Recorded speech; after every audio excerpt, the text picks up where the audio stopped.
Hello everyone, চলে আসছি নতুন একটা রেসিপি নিয়ে। আজকে ডিমের তরকারি বানাবো, তবে একটু অন্যরকমভাবে, সবার থেকে একটু অন্যরকমভাবে। দুটো ডিম দিয়েই সবার হয়ে যাবে, 3-4 জনের রান্না হয়ে যাবে, এমনভাবে রান্না করবো। প্রথমেই আমি ডিমটাকে দেখতেই পাচ্ছ ভালো করে ভেজে নিয়েছি, নিয়ে ওই তেলে একটু জিরে দিয়ে দিয়েছি।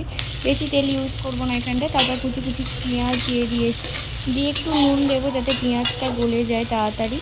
একটু নুন দিয়ে দিয়েছি সামান্য একদম, এখন কিন্তু পুরোপুরি নুনটা একদম দিইনি, একটুখানি দিয়েছি শুধুমাত্র গলার জন্য। তারপর আমি টমেটোটাকে দিয়ে দিয়েছি, দিয়ে ভালোভাবে এটা নাড়িয়ে চাড়িয়ে নেবো যতক্ষণ না টমেটোটা গলে যাচ্ছে।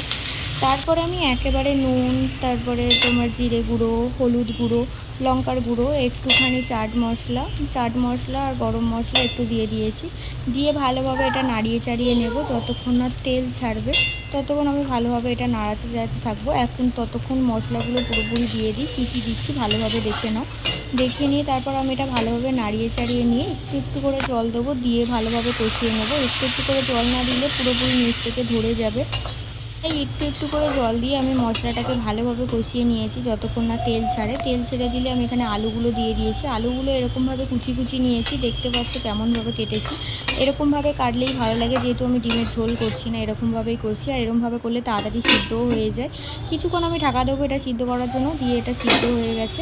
তারপর আমি যে ডিমের ভুজিয়াগুলো করে রাখছিলাম এর উপরে দিয়ে দেবো, দিয়ে ভালোভাবে এটা নাড়িয়ে চাড়িয়ে নিয়ে, আমি কিন্তু আগেই জলটা দিয়ে দিয়েছিলাম। তারপর এটা একটু ধনেপাতা ফ্লেক্স দিয়ে দেবো যাতে সুন্দর গন্ধটা আসে আর খেতেও ভালো লাগে।